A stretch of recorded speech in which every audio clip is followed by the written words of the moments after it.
ਵਾਹਿਗੁਰੂ ਜੀ ਕਾ ਖਾਲਸਾ ਵਾਹਿਗुरु जी की फतेह।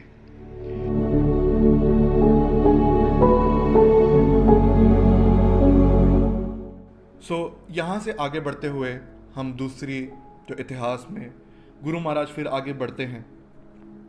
वहाँ पर भाई मर्दाना जी के साथ आगे बढ़ते हुए गुरु महाराज एक ऐसे नगर में पहुँचते हैं जहाँ पर सब लुटेरे हैं। ठीक है, आप इमेजिन करोगे पूरा जो नगर है वही लुटेरे हैं, सब के सब।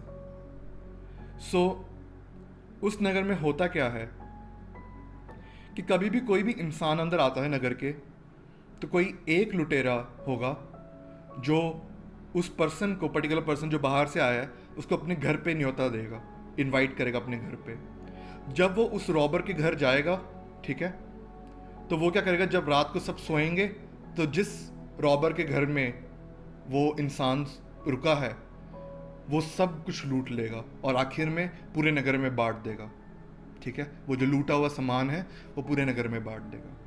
तो गुरु महाराज को पता था कि गुरु महाराज को पता था कि ये सब चीज़ें हो रही हैं।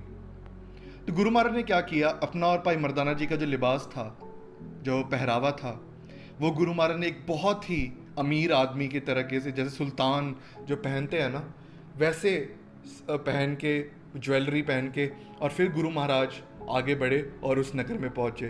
जैसे ही सब पहुंचे उनको पता चल गया कि ये तो बहुत ही अमीर है।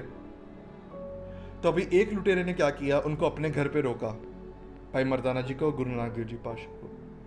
जब उन्होंने रोका, उनको बिठाया, और जब रात हुई तो वहाँ पर गुरु महाराज और भाई मर्दाना जी विश्राम करते हैं। तो कुदरती क्या होता है कि जो लुटेरे को चाहिए ये था कि वो रात को सब कुछ लूट ले ताकि वो सुबह सबको बांट पाए, लेकिन हुआ क्या कि उस लुटेरे को भी नींद आ गई। तो गुरु महाराज जिस घर में रुके थे, जिस लुटेरे का घर था, वो लुटेरे को भी नींद आ गई और वो भी सो गया। सुबह गुरु महाराज अमृत वेले उठते हैं, नाम जपते हैं, और फिर भाई मर्दाना जी के साथ वो निकल जाते हैं बाहर। जब वो लुटेरा बाहर आता है, सब उसको पूछते कि लाओ हमारा हिस्सा लाओ। तो वो लुटेरा पूछता मैं खुद ही सो गया था। तो बाकी के नगर के लोग बहुत बोलते हैं, कहते हैं कि तुम ना हमारा हक मार रहे हो, तुमने मतलब तुम बांटना नहीं चाहते, इसके लिए तुम झूठ बोल रहे हो कि तुम सो गए हो। लेकिन वो कसम खा के, सौ खा के कहता है कि नहीं मैंने नहीं लूटा। वो चले गए यहाँ से। तो वहाँ पर सब जो लुटेरे हैं वो कहते हैं कि चलो चलो उसको लूटना है, क्योंकि वो बहुत ही ज़्यादा अमीर है, बहुत ही ज़्यादा अमीर लग रहे हैं। तो चार लुटेरे जाते, गुरु महाराज के जो फुटप्रिंट्स होते हैं उसको देखते देखते पीछे पीछे जा रहे हैं। तो गुरु महाराज कुछ कोस की दूरी तक ही पहुँचे होते हैं और वो लुटेरे वहाँ पर उनको रोक देते हैं। वहाँ पर भाई मर्दाना जी और गुरु नानक देव जी पातशाह को बोला जाता है कि जितना भी सामान है सब कुछ दे दो, और नहीं तो हम आपको मार देंगे। ठीक है, क्योंकि लुटेरे जो होते हैं उनके अंदर कोई ऐसे दया भावना नहीं होती। अगर उनको कोई चीज़ नहीं मिल रही तो वो आपकी हत्या भी कर सकते हैं। तो वहाँ पर गुरु महाराज एक चीज़ कहते हैं, गुरु महाराज कहते हैं कि कोई बात नहीं, आप हमें मार दो, कोई बात नहीं, लेकिन आपको हमारा संस्कार भी करना पड़ेगा।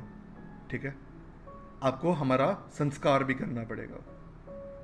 तो वहाँ पर गुरु महाराज दूर से इशारा करते हैं। जैसे संगत जी हम देखते हैं ना कि कहीं भी आग लगी होती है तो उसका जो धुआं है वो ऊपर से दिखाई देता है। तो वहाँ पर गुरु महाराज इशारा करते हैं कि वहाँ पर किसी मुर्दा को जलाया जा रहा है, तो वहाँ से आप लकड़ी लेके आओ ताकि जब आप हमारी हत्या करो तो हमारा जो संस्कार हो सके। सो दो लुटेरे तलवार पकड़ के गुरु महाराज और भाई मर्दाना जी के पास रुकते हैं, और जो बाकी जो दो लुटेरे हैं वो जो लकड़ी लेने चले जाते हैं। अभी संगत जी यहाँ पर ध्यान देने वाली बात है जो आगे मैं आपको बताने वाला हूँ। जो दो लुटेरे हैं वो अपने रास्ते में चलते हुए जा रहे हैं, उनको एक दृश्य देखने को मिलता है। हो क्या रहा होता है कि दो बहुत ही बड़े भयानक जीव एक इंसान को इतना मार रहे होते हैं, कहते हैं कि उसको मतलब जैसे हम इतना मारे, इंसान को इतना मारे कि उसको सांस लेने का भी दम ना रहे, इतना मारना। तो दो भयानक जीव उस जीव को, उस इंसान को इतना मार रहे थे, इतना मार रहे थे कि उससे सांस भी नहीं लिया जा रहा था, फिर भी उसको मार रहे थे बहुत ज़्यादा। वो लुटेरे जब देखते हैं ना उस चीज़ को, वो पीछे हो जाते थोड़ा, उनको पता नहीं होता ये क्या हो रहा है। वो फिर डर जाते हैं। वो फिर ना धीरे धीरे करके वो दृश्य तो देखते हैं, लेकिन वो बाजू से निकल जाते हैं और फिर से अपने राह पे चल जाते हैं।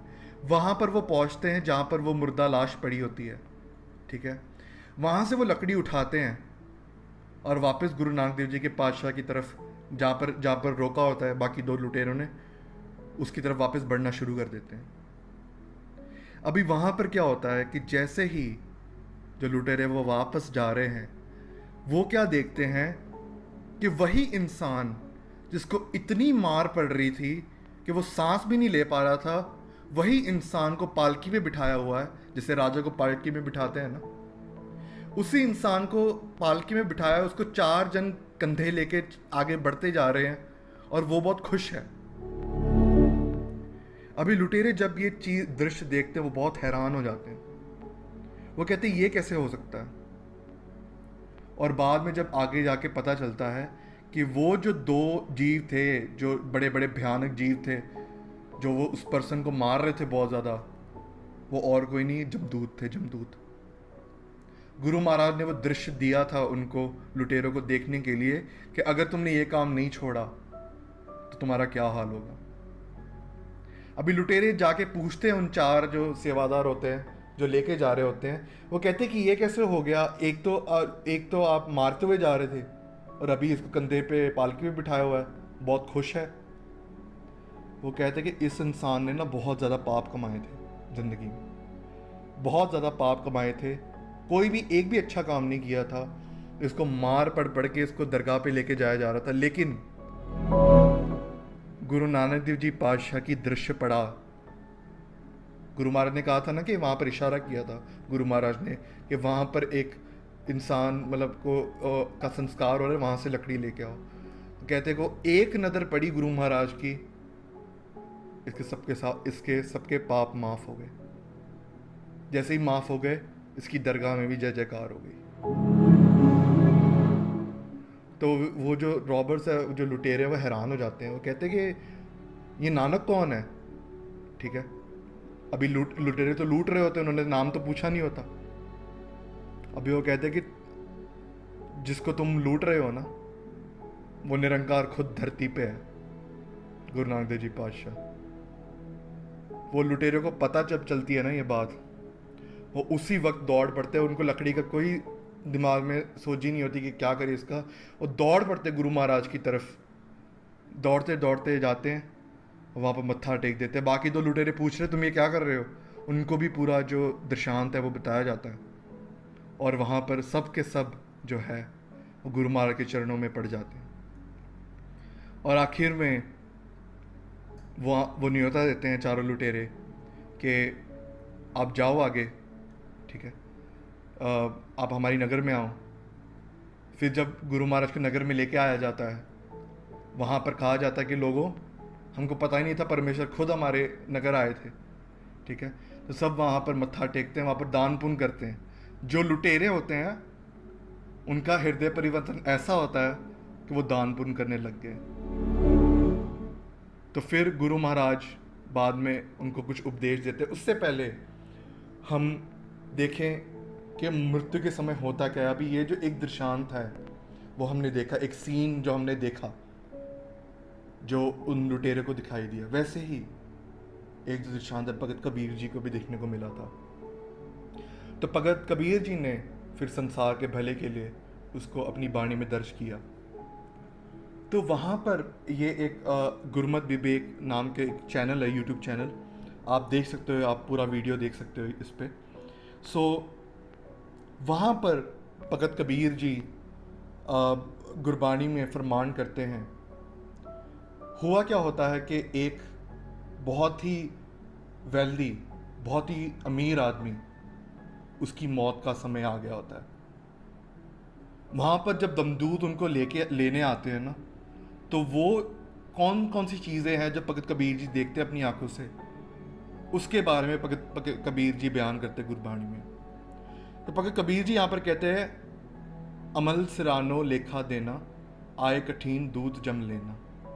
हमारा यहाँ पर भगत कबीर जी कहते हैं कि जितना तुम्हें समा मिला था उस परमात्मा से, वो तुम्हारा समा ख़त्म हो गया।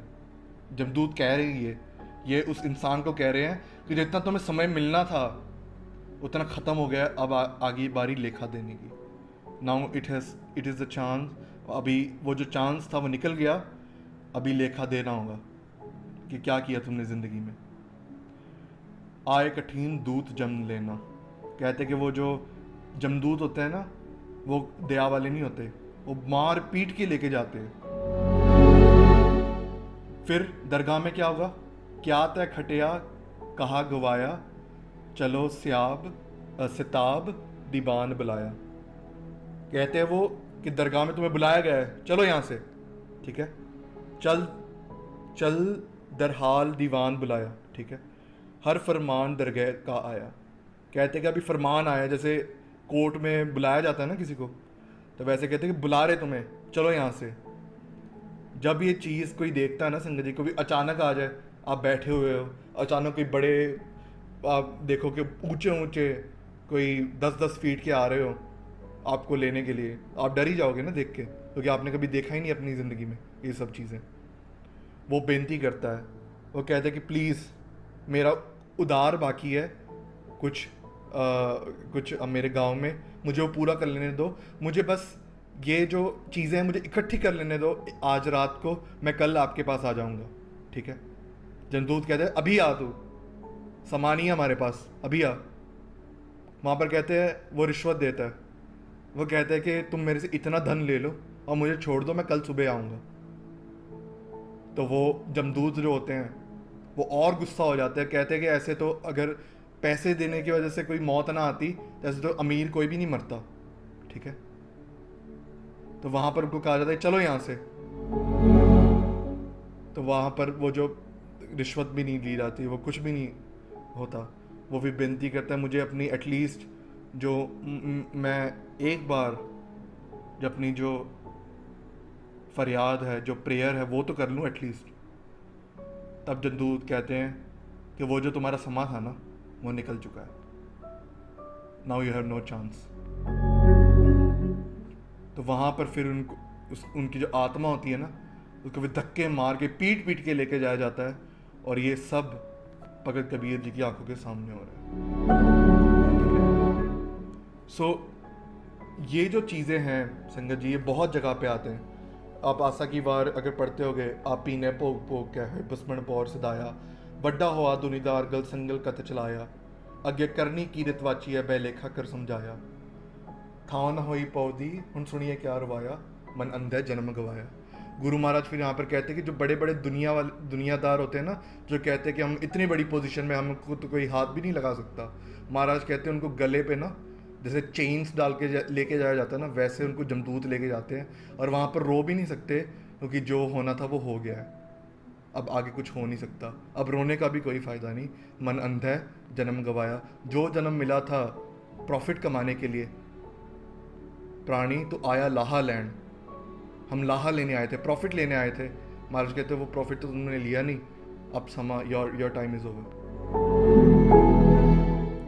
तो फिर आगे बढ़ते हुए जब गुरु महाराज जब बताते हैं उनको ये जो मौत का जो दृश्यांत देखने को मिलता है उनको, वो गुरु महाराज की शरण पड़ जाते हैं। गुरु महाराज फिर उपदेश देते हैं सब लुटेरों को करना क्या है। तो गुरु महाराज फिर वहाँ पर उपदेश देते हैं कि आपको ये लूट जो आप लूटते हो इसको छोड़ना है, ये सब चीज़ें छोड़नी है आपको, ठीक है, और खेती बाड़ी करनी है, हाथ पैर की कमाई करनी है, हाथों पैरों से अच्छे से कमाई करनी है, ईमानदारी से कमाई करनी है। उस कमाई से करना क्या है, दान पुण्य करना है। अभी होता क्या है ना संगत जी, दान पुण्य करना भी इतनी आसान बात नहीं है।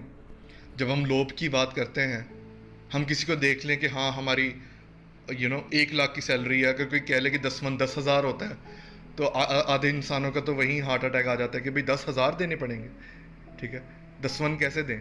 वो नहीं देखेंगे हम कि वो 90,000 भी उस परमात्मा की है, ठीक है। सो वो जब देना ना, पुण्यदान करना भी उसी पे होता है, वो भगवान की जब कृपा होती है। वरना हम एक एक चीज़ देते हैं ना, हमारा कलेजा निकल जाता है कि वो एक चीज़ देने के लिए भी। तो वहाँ पर गुरु महाराज कहते कि पुण्यदान करना है। अभी जो लूटते थे, अभी उनसे महाराज ने पुण्यदान करवाया। महाराज कहते कि जितने भी आपने धन लूटा है सबको वापस करना है, फिर अमृत वेले संभालना है। अभी कई सज्जन पूछते कि अमृत वेला वही है कि भाई जब उठो मतलब तभी नाम जपो, तो वही अमृत वेला नहीं। गुरु महाराज ने, हमने बहुत जगह देख लिया, गुरु महाराज ने उपदेश बहुत ज़्यादा जगह में जाके दिया हुआ है स्पेसिफिकली कि अमृत वेला संभालना है। वहाँ पर फिर महाराज आगे कहते कि पूरे दिन उस्तत गाना भगवान की, कोई भी बाहर से आए तो वो प्रेम से, अंदर वो प्रेम भावना से हमें सेवा करनी है। संगत जी, इसका हम देख सकते हैं कि जैसे कोई भी मेहमान आता है हमारे घर पे, हमारे अंदर ये एक चीज फेक फीलिंग आती है कि अरे यार ये क्यों आ गया, ठीक है। लेकिन गुरु महाराज कहते नहीं, सेवा करनी है कैसे? प्रेम भावना से, प्यार से करनी है, जैसे कोई अपना आया है, ठीक है। अभी ये हमारे पेरेंट्स के ज़माने तक था, लेकिन हमारी जो जनरेशन है उसमें नहीं है वो चीज़, ठीक है। सो ये धारण करनी है। फिर महाराज ने जो पूरा जो किंगडम था जो लुटेरों से भरा हुआ था, वो नगर को गुरु महाराज ने वहाँ पर धर्मशाल बनवाई, जहाँ पर धर्म की प्रैक्टिस होगी, वहाँ पर जहाँ पर धर्म कमाया जाएगा। और वहाँ पर सबको उपदेश दिया कि सब बैठ के उस परमात्मा के गीत गाओ। वहाँ पर गुरु महाराज कई दिन रहे, तो वो जो लुटेरे थे वो संत में ट्रांसफॉर्म हो गए। सो यहाँ पर देखने वाली वही चीज़ है कि गुरु महाराज चाहें तो एक पल में सब कुछ कर सकते हैं। बलिहारी गुरु आपने देवहाड़ी सदवार, जिन मानसते देवते किए करतन न लगी वार।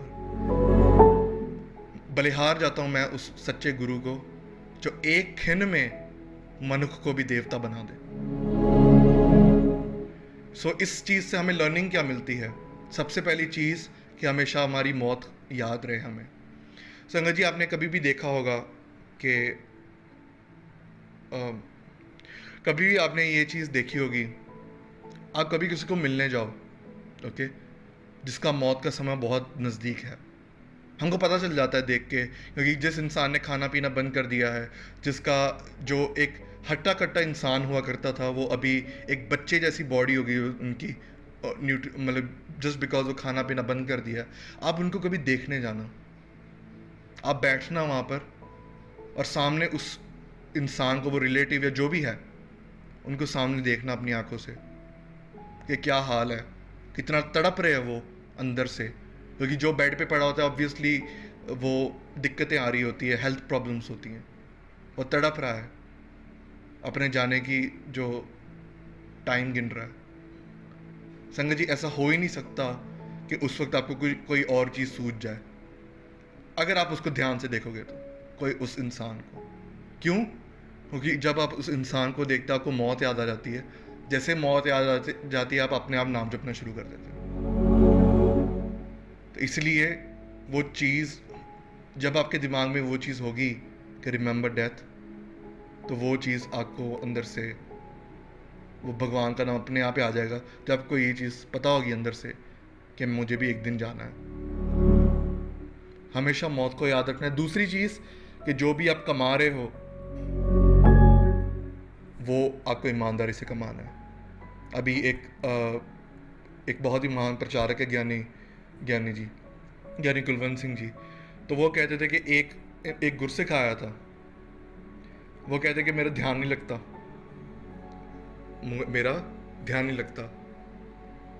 तो उन्होंने पूछा कि तुम्हारी किर्त क्या है, हाउ डू यू अर्न? तो उन्होंने कहा हमारा एक पैलेस है, ठीक है, एक पैलेस है, वहाँ पर जब तक कोई शराब पी के टुन ना हो जाए ना, गिर ना जाए नीचे, इतनी शराब पी ले के गिर ना जाए, तब तक उनकी कमाई नहीं होती। खासकर नॉर्थ इंडिया में बहुत मतलब देखा जाता है ये चीज़। जब शादी हम देखते हैं, बहुत रॉयल शादियाँ कराई जाती हैं जहाँ पर इट इज़ वेरी कॉमन, जो डांसिंग है, जो ड्रिंकिंग है, वो बहुत कॉमन है। तो उन्होंने एक ही चीज़ बताई कि फिर ध्यान कहाँ से लगेगा?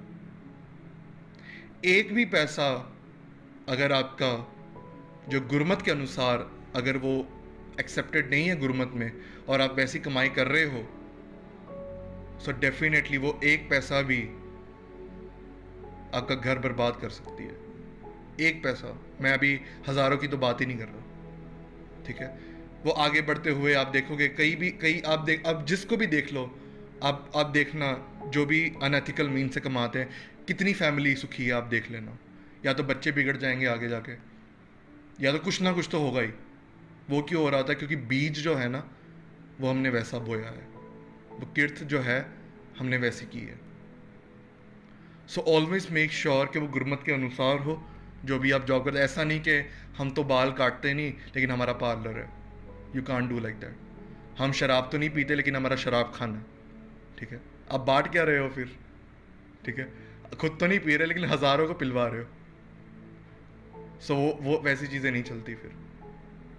फिर कमा रहे हो, जब आप किर्त भी कर रहे हो, बाई चांस आप जॉब भी कर रहे हो, तभी भी आपको मेक श्योर करना है कि सिमरन करते रहना साथ साथ में, ताकि आपका ध्यान उस परमात्मा के साथ मतलब टूटे ना हो वो रिश्ता। तो ये सब चीज़ें हमें ज़रूर ध्यान रखनी है जब हम कोई भी जो किर्त है वो कमा रहे हैं, क्योंकि अगर थोड़ा भी एलिमेंट वो वाला आ गया, हमारा मन बहुत ज़्यादा सेंसिटिव है। हमने जो चीज़ें डिस्कस की हैं, सोशल मीडिया कैसे इफ़ेक्ट करता है हमारे मन को, या संगत जी छोटी छोटी चीज़ें हमारे मन में ऐसा प्रभाव डालती हैं कि वो पूरा उल्ट मतलब बहुत ही ज़्यादा डिज़ास्ट्रस चीज़ें हो सकती हैं। एक बार मैं एक चीज़ बता के we will end the session here कि सेक नैया में एक जिक्र आता है कि इंसान का, जो बाबा हरनाम सिंह जी रामपुर खेड़े बहुत बड़े महापुरुष रहे हैं। सो उनके साथ एक इंसान आता है जो उनके परिवार वाले छोड़ देते हैं हरनाम सिंह जी के साथ कि इनको गुरसिक्खी बख्शो। वो संत जी की संगत में आते हैं और बहुत भक्ति करते हैं, इतनी भक्ति करते हैं कि उनको जो दरगाही जो गीत होते हैं ना, जिसको हम अनंत नाथ बोलते हैं, वो उनको सुनाई देना शुरू हो गया। इतनी बड़ी अवस्था पहुंच गई, ठीक है? लेकिन हुआ क्या कि जब वो अवस्था पहुंची उतनी ऊंची, तो तब क्या हुआ कि वो एक बार कुछ दिनों के लिए उनके घर वाले वापस लेने आए उनको। तो वो जब घर गए तो वहाँ पर टीवी, मैं 1970s 1980s की बात कर रहा हूँ संगत जी, तो वो जब घर गए तो वहाँ पर टीवी लगी थी। अभी टीवी ने, वो देखते रहे टीवी, और जैसे ही उन्होंने टीवी देखना शुरू किया, वो जो भक्ति है वो कम हो गई। जैसे ही भक्ति कम हो गई, वो जो अवस्था थी वो ऐसे गिरी कि जब वो वापस जाते हैं, जब वो परिवार वाले वापस छोड़ने जाते हैं ना हरनाम सिंह जी के पास, वो इंसान ये नहीं कहता कि नाम जपना है, नाम जपना है, वो कहता है टीवी कहाँ है, टीवी कहाँ है, मुझे टीवी दो, ठीक है? So this is what happens कि जब हम बचपन से ना छोटे छोटे बच्चों को मोबाइल इंट्रोड्यूस करा देते हैं, तो आपने देखा होगा जो कई छोटे बच्चे हैं जो आजकल की जनरेशन के, वो मोबाइल छोड़ते ही नहीं है, मोबाइल छोड़ने के बिना खाते ही नहीं है। वो क्यों हो रहा है? क्योंकि हमने खुद ही उनको पॉइजन दे दिया। संगत जी जितना हम सोचते हैं ना, उससे बहुत ही ज़्यादा डिज़ास्टर्स है ये चीज़। सो इतनी बेनती है परवान करनी। ला चुका लिखिमा। वाहिगुरू जी का खालसा, वाहिगुरू जी की फतेह।